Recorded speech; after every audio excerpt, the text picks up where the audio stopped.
మీరు ప్రతి ఒక్కరు దైవంగా ఎదగడానికి ప్రయత్నం చేస్తున్నారు. ఇది మర్చిపోకండి నేను చెప్పేది. దైవ లక్షణాలు సంపాదించుకోవడానికే మీరు కృషి చేస్తున్నారు.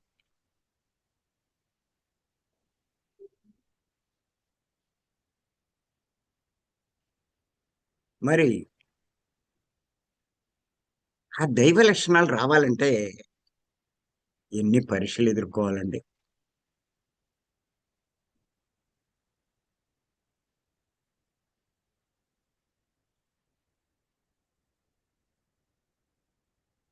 మీరు ఇంకొక విషయం కూడా మర్చిపోకండి.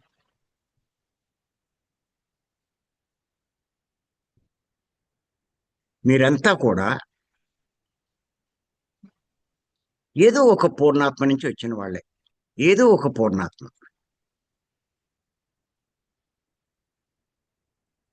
నుంచి విడిపడినటువంటి అంశలే ప్రతి ఒక్కరు కూడా.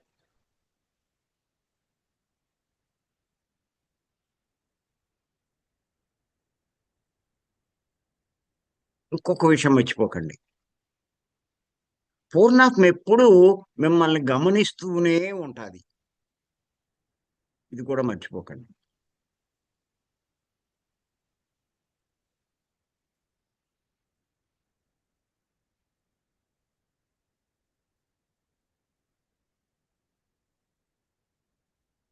అన్ని సందర్భాల్లో కూడా మీకు సహకరిస్తూనే ఉంటుంది.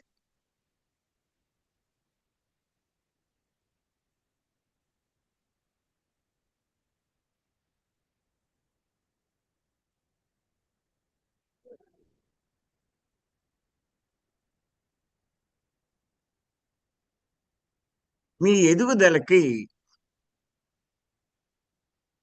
పరీక్షలు పెడుతూ ఉంటుంది.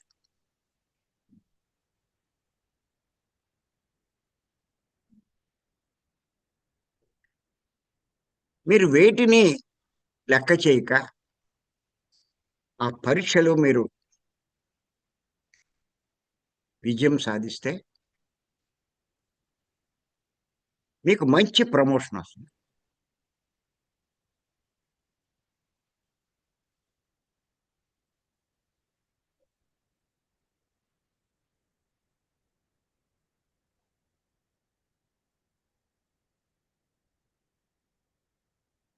దానికి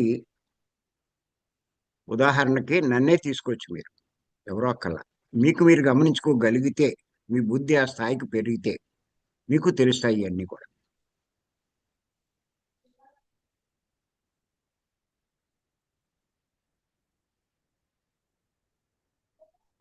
కొన్ని వందల, వేల, లక్షల పుణాత్ములున్నాయి. ఏ పుణాత్మ నుంచి వచ్చారో మీరు.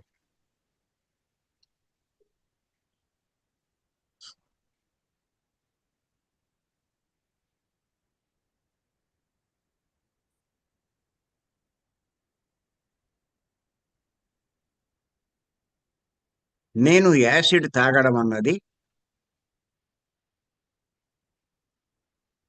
నాకు పెట్టబడిన పరీక్ష. అది కర్మ కాదు, ఏది కాదు. నాకర్థమైన తర్వాత.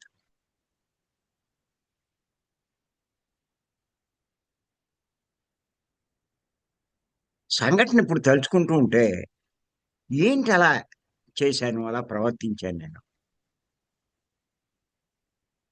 అక్కడ వాళ్ళ ఆ బాటిల్స్ అక్కడ ఎందుకు పెట్టారు?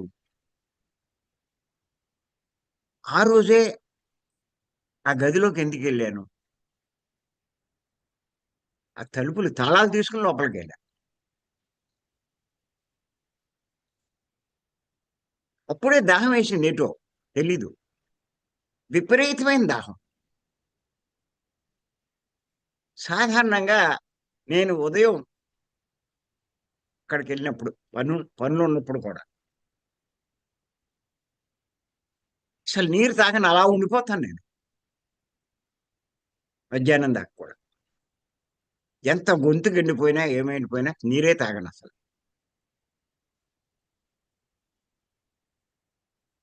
మరి ఆ రోజు ఎళ్ళాను అప్పుడే ఆ గదిలోకెళ్ళాను. ఏదో తట్టుకోలేని దాహం. చూస్తే ఎదురుగుండా 2 బాటిల్స్ ఉన్నాయి.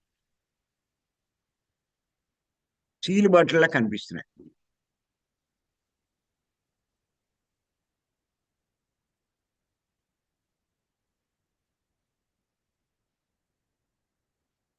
ముందు రోజు 5వ తారీఖే కదా ఇది జరిగింది. శ్రీనివాస్ గారు వైట్‌ఫీల్డ్ ఆ గదిలో ఉన్నారు. ఆయనేమన్నా బాటిల్స్ మర్చిపోయారా తీసుకెళ్ళడం అనుకున్నాను. ఆయన తెచ్చుకొని. ఆ అభిప్రాయంలో పడ్డాను.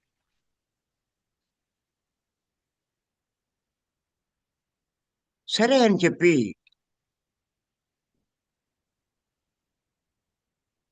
నొక్కపోస్తే ఇంకేముంది?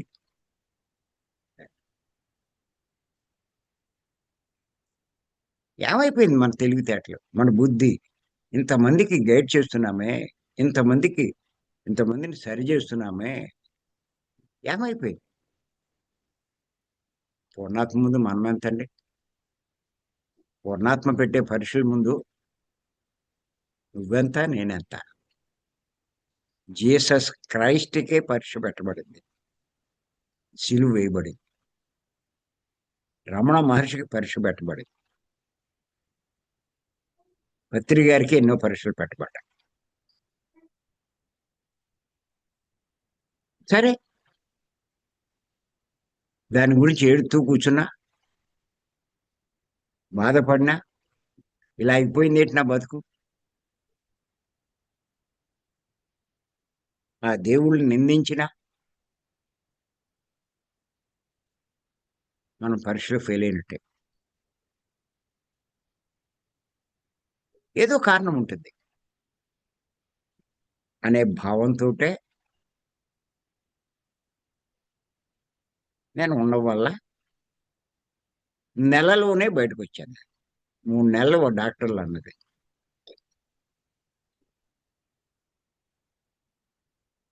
మీరందరూ చూస్తున్నారు, గమనిస్తున్నారు. ఆ ఇన్సిడెంట్ జరక్క ముందుకి, జరిగిన తర్వాత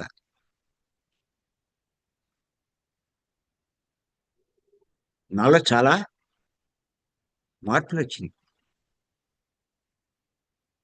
నేను చేసే పని ఇంకా పెరిగింది.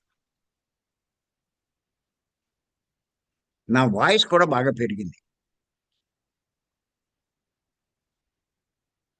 నేను చెప్పే సందేశాలు కూడా మారిపోయినియి.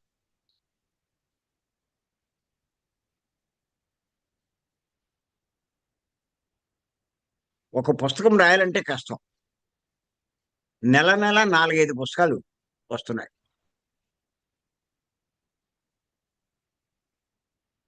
ఇదివరకు హిందీ, ఇంగ్లీషు పుస్తకాలు రావాలంటే కష్టమయ్యేది. ఇప్పుడు ఆటోమేటిక్‌గా ఆ పుస్తకాలు కూడా ఎక్కువొస్తున్నాయి. ఎవరో ఒకళ్ళ సహకారంతో, మనవాళ్ళ సహకారంతోటి. ఏదో ఉంది లోకానికి అవసరం ఇయన్నీ. ఆ కృషి చేస్తున్నాం మనం. ఆ మార్పు తీసుకురావడానికి.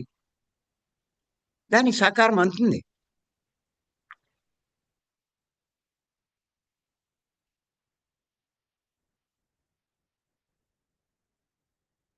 ఈ నెల 5 పుస్తకాలొస్తున్నాయి నాయి. అమ్మదొకటి. 6 పుస్తకాలు.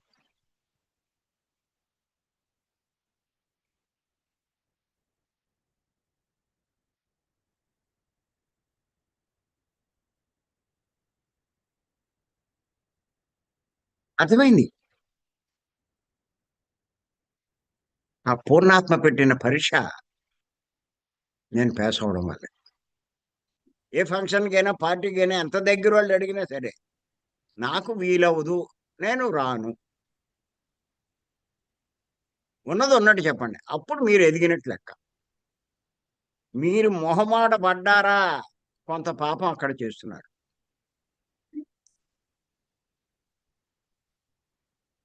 మాట తప్పిన వాళ్ళవుతారు. ఏముంది వస్తాంలే అని ఎగ్గొట్టొచ్చు కదా అనుకుంటారు. ఈ కోరికలు కోరినప్పుడు, కష్టాలొచ్చినప్పుడు సహజంగా మనం ఏ భావంలో ఉంటామంటే, నేనేంటి ఇంత ధ్యానం చేస్తున్నాను, ఇన్ని పనులు చేస్తున్నాను, ఆ భగవంతుడు లేతే ఆ ప్రకృతి నాకెందుకు ఇన్ని కష్టాలు? నేననుకున్నయి ఎందుకు అవ్వట్లేదు? అనుకుంటారు మీరు. ఒక కష్టమొచ్చింది. నాకేంటి ఇంత కష్టం? ఓ సమస్యొచ్చింది. నాకే ఎందుకు ఇంత సమస్య? నేను చేస్తున్నానే. ఎంత సర్వీస్ చేస్తున్నాను నేను. ఆ పని చేస్తున్నాను, ఈ పని చేస్తున్నాను. అయినా నాకు కష్టాలు. నేను కోరుకున్నది రావట్లేదు. అవ్వట్లేదు.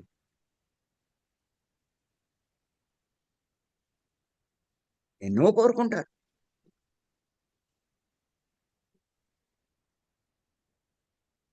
భలే ఉంటాయిలే కోరికలు. మీ పిల్లలకి పిల్లలు పుట్టకపోయినా మీకు కోరికే. ఆడపిల్ల పుట్టినా, మగ పిల్ల పుట్టలేదని. ఇలా ఉంటాయి మీ కోరికలు. ఎదవ కోరికలు మీరు ప్రాపంచికమైనవి.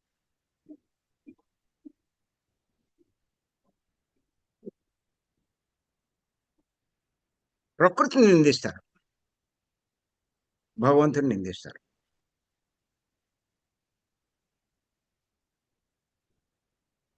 అది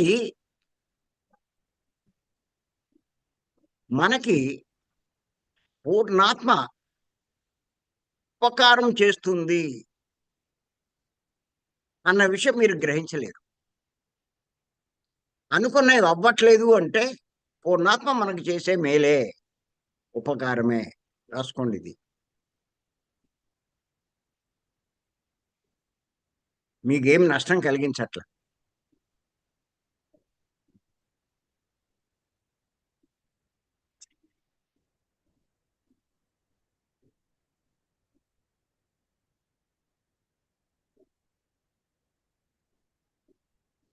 మీకు పూర్ణాత్మ మనకు చేసే ఉపకారం గురించి ఒక చిన్న ఉదాహరణ మనం చెప్పుకున్నదే. ఓ చంటి బాబు కూర్చొని ఆడుకుంటున్నాడు. పాకుతాడు, అన్నీ చేస్తాడు వాడు. ఆ ఇంట్లో బొమ్మలతో ఆడుకుంటూ ఉంటే,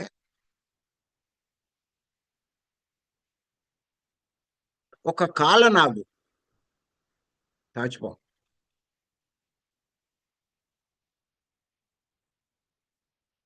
వాడి వైపొస్తుంది. వాడు పామునెప్పుడు చూడలా.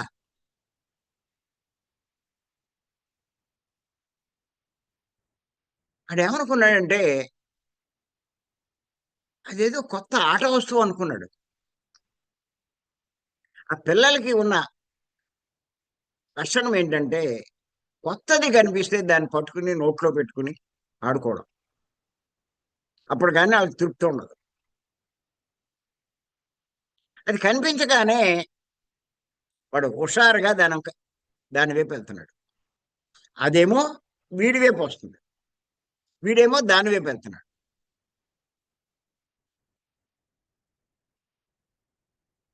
దాన్ని పట్టుకోవాలని, ఆడుకోవాలని. ఇది వాళ్ళమ్మ చూసింది. హడిలిపోయిందావిడ. పామొస్తుంటే, ఈ ఎదవేంటి దాని వైపు వెళ్తున్నాడు. ఏడవకండా హుషారుగా భయపడకండా గబగబా పరిగెత్తుకెళ్ళి ఈయన్ని వెనక్కి తీసుకొచ్చేసింది.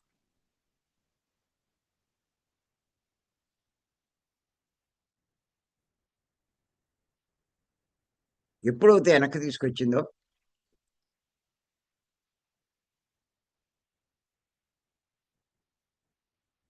వాడి కోరిక ఈవిడ తల్లి తీర్చలా.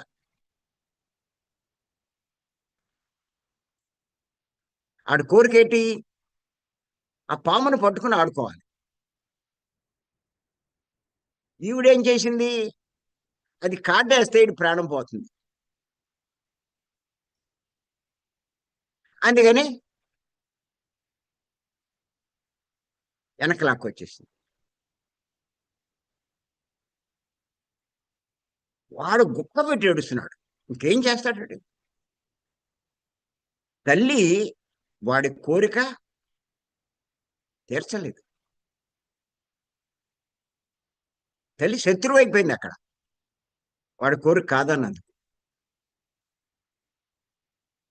గుక్క పెట్టి ఏడుస్తున్నాడు.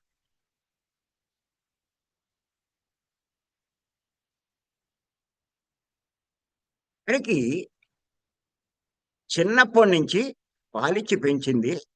ఎంతో పోషించింది. ఎన్నో రకాలుగా పోషించి చూసింది. కానీ ఇంత చేసిన తల్లి వాడి కోరిక కాదందని చెప్పి ఎంత ఏడుస్తున్నాడు. ఎంతో కోపం వచ్చింది తల్లి మీద.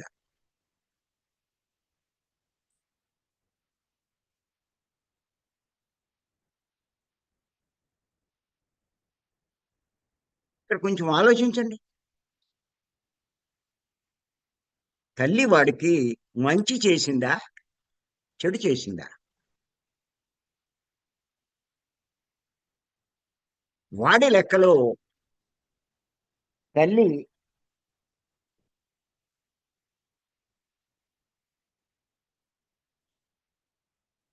చెడు చేసినట్టే లెక్క.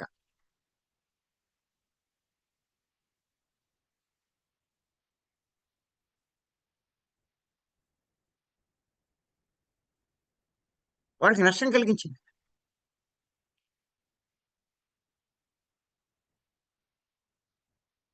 వాడి కోరిక కాదంది. వాడి కోరిక తీర్చలేదు. అంత ఉపకారం చేసినా కూడా. అలాగే గుర్తెట్టుకోండి.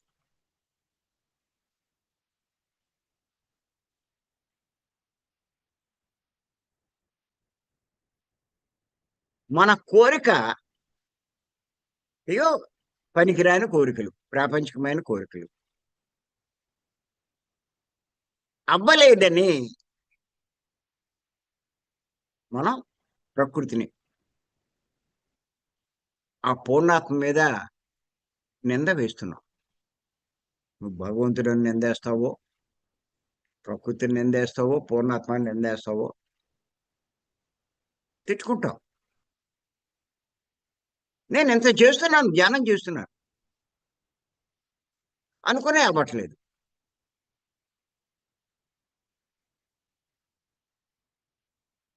నీకేదో అన్యాయం జరిగినట్టుగా, నీకేదో నష్టం జరిగినట్టుగా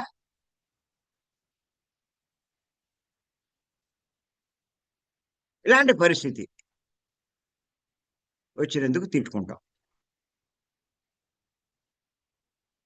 కానీ ఆలోచించండి. ఇప్పుడు ఆ తల్లి వాడికి ఉపకారం చేసిందా?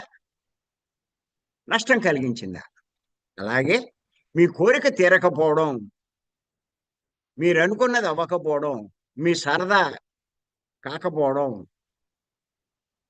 పూర్ణాత్మ మీకు మేలు చేసినట్టా? మీకు మిమ్మల్ని నష్టపెట్టినట్టా? ఆలోచించండి. మీకు అర్థమవుతుంది.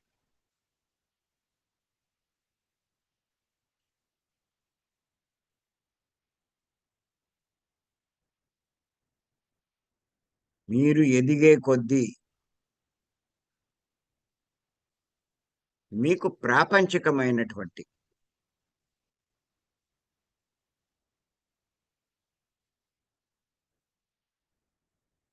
ఏవి నెరవేరవు.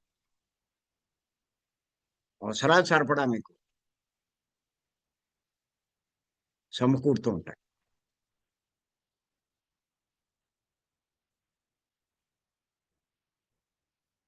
మీరు ఆత్మలు. మీరు ఎదగవలసిన ఆధ్యాత్మికంగా, ఆత్మపరంగా.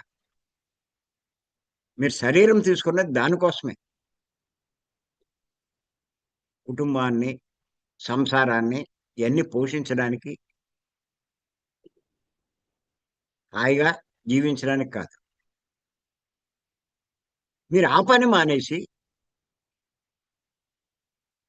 ఎయ్యయ్యో చేసి, కోరికలు పెంచుకుని, సరదాలు అనుకుంటూ ఎలా ఊరుకుంటుందండి? పూర్ణాత్మ. అంచేత అవి అవ్వకపోతేనే దీని మీద మీరు దృష్టి పెడతారు.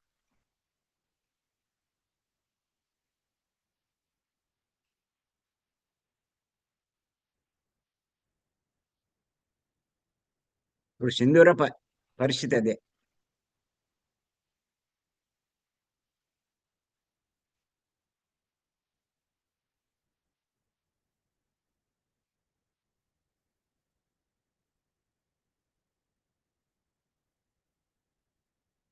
శారీరక బాధ్యతల, ఆత్మ బాధ్యత.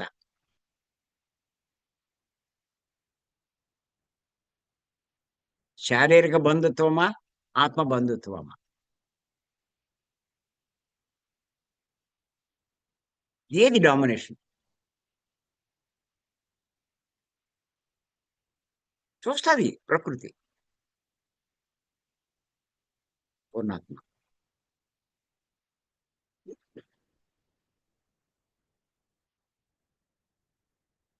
ఈ పరీక్షలో నువ్వు పాస్ అవుతే నీకింకా ప్రమోషనొస్తుంది.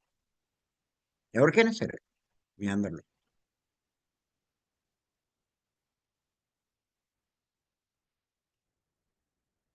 ప్రతి ఒక్కరు ఎన్నో రకాల పరీక్షలు ఎదుర్కొంటూ ఉంటారు. చెప్తున్నాను నేను. అయి పరీక్షల్లో ఉండవు. ఇంకోటి కూడా చెప్తున్నాను నేను. కొన్ని కొన్ని కష్టాలు కూడా మీకు పరీక్షలే. మర్చిపోకండి.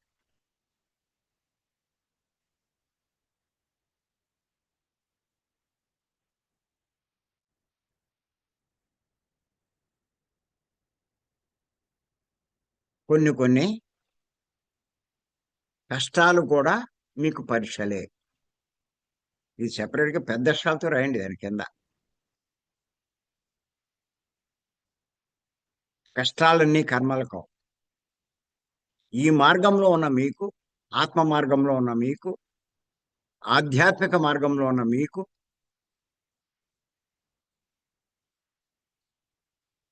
కొన్ని కష్టాలు కూడా పరీక్షలే.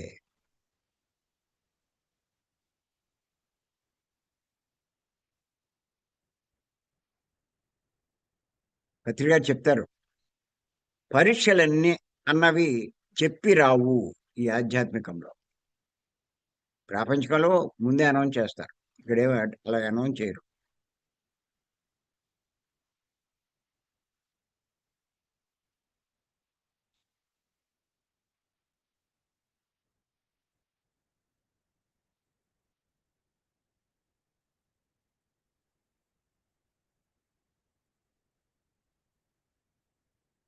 నేను ఇంకోటి కూడా చెప్తున్నాను నేను. మీ బుద్ధి బాగా పెరిగితే ఇవన్నీ గ్రహించుకుంటారు.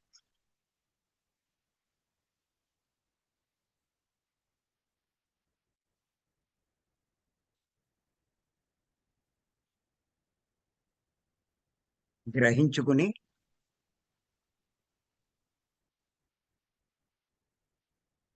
దానికి అనుగుణంగా మీరు ఎదరకు వెళ్ళినప్పుడు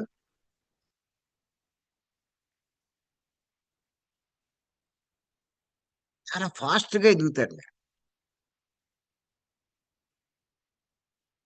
మామూలు వాళ్ళకి కొన్ని జన్మలు పడితే,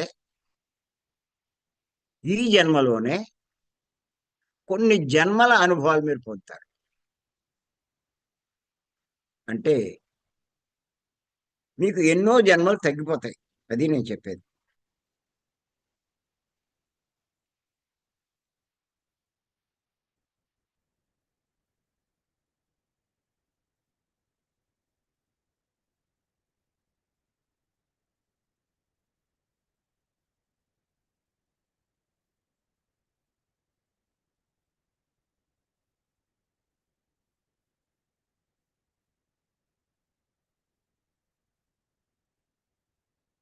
అంచేత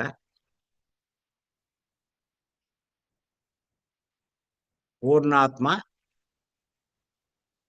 బాగోగులు ఎప్పుడూ చూసుకుంటుంది అని మర్చిపోకండి.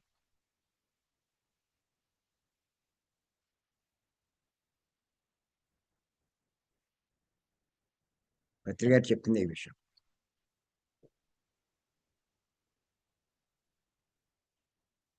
మీరు పూర్ణాత్మ నుంచి వచ్చారు. ఆయనే మీ తండ్రి. ఈ భౌతికమైన వాళ్ళు మీ తండ్రి కాదు. మీ శరీరానికి తండ్రి, తల్లిదండ్రులు. అందుకే జీసస్ క్రైస్ట్ నా తండ్రి అన్నాడు.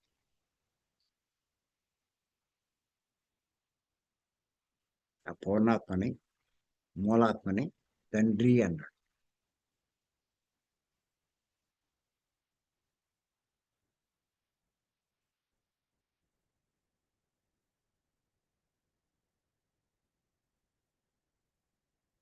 Thank you.